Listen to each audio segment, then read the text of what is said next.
Now the next structure to understand is the gynoeciums, and that means we are now finishing the topic of the flower, because once gynoecium is over, flower topic is closed. So gynoecium word, if you break this word, gyne word stands for female, and oecium word stands for housing. So the structure which houses the female structure inside is called as gynoecium. Remember, gynoecium, just like androecium is made up of many stamens, it is possible gynoecium may carry single carpel or may carry many carpels. So it is a parallel term. Please remember, androecium is a collective word which may have one stamen, may have more than one stamen. In the same manner, gynoecium is a collective word which may have one carpel, that means monocarpellary, or more carpels, that means polycarpellary. So let's quickly understand that it is the fourth innermost whorl and it is the essential whorl. So far we have understood is that stamens and gynoeciums are the only essential portion, and other two portions which we learned before, calyx and corolla, are non-essential. So this consists of female reproductive organ of the flower, which is called as megasporophyll. Now what exactly are megasporophyll? Carpels. So few minutes back itself I spoke that gynoecium is made up of single carpel or may have more carpels, and each carpel is called as megasporophyll. Remember, in stamens also we learned that androecium is made up of stamens, and stamens are called as microsporophyll. So which the leaf or a modified floral leaf which carries spore is called as sporophyll. And if the spore is mega, then it is a female one, and if it is micro, then it is a male one. So pollen grains are microspores, and they are carried by carpels, and then megaspores are the female structure, and they are carried by the carpels. Okay, I think I spoke opposite. Microspores are pollen grains which are carried by microsporophyll, and they are stamens.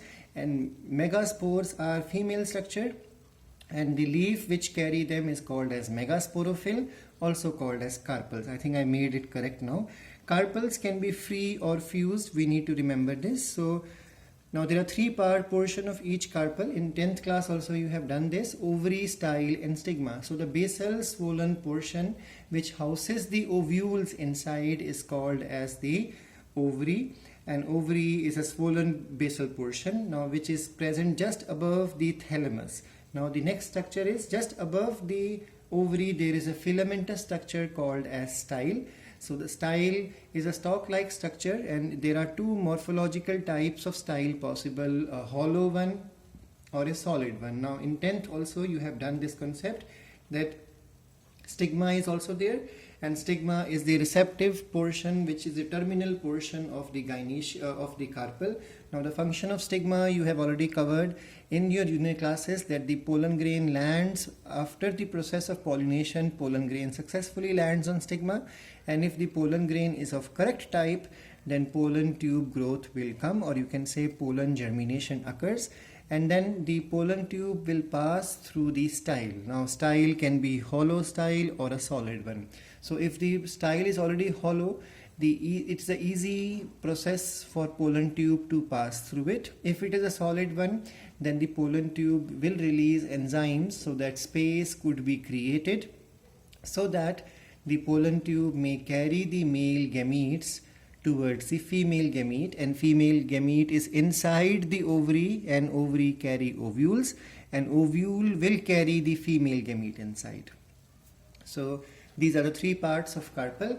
Now remember, just like in the case of stamens, we learned that sterile stamens are called as staminode. So in the same manner, sterile pistils are called as pistillode. Now the next thing to understand is the ovary. Ovary according to the number of chambers. Now you must have helped sometime your parents in the kitchen work, especially during the lockdown time. So whenever you cut chili into round structure or cucumber for salad preparation, you must have seen there are compartments inside. Those chambers are called as locules. When you cut chili, you will find there are two cavities inside. When you cut the any member of Malvaceae family, example ladyfinger or okra, you'll find 5 cavities are inside. So these cavities are fixed from plants to plants. So ovary, according to the number of the cavities present inside or locules present inside, locule is the word in biology for chambers. So if there is a single cavity, you must have seen Pisum sativum or mutter. When you open the pod of mutter, you will find only one cavity is there, which carries a row of 5 to 6 or 7 to 8 P are there inside. So when there is a single cavity inside, it is called as unilocular type of ovary. Example Fabaceae family, example Pisum. Then in the same manner, you may find there are 2 cavities inside with a swollen placenta. What is placenta? In this class itself we will cover it.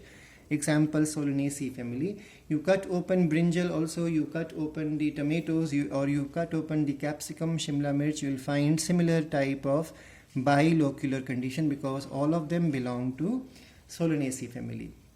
Then trilocular, then there will be 3 cavities. 3 cavities are found in Liliaceae family.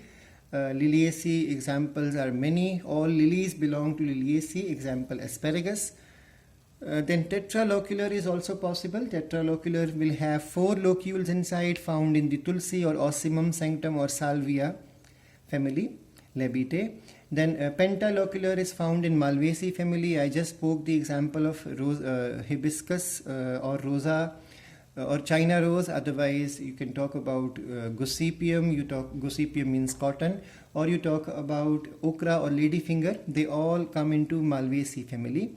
And then it is possible, if it is more than 5 chambers are present inside or more than 5 locules are present inside, then it would be called as multilocular. So unilocular, bilocular, trilocular, tetra, penta and multilocular possible. Multilocular is found in Althea. Althea is also called in English as hollyhock. Beautiful flowers. Now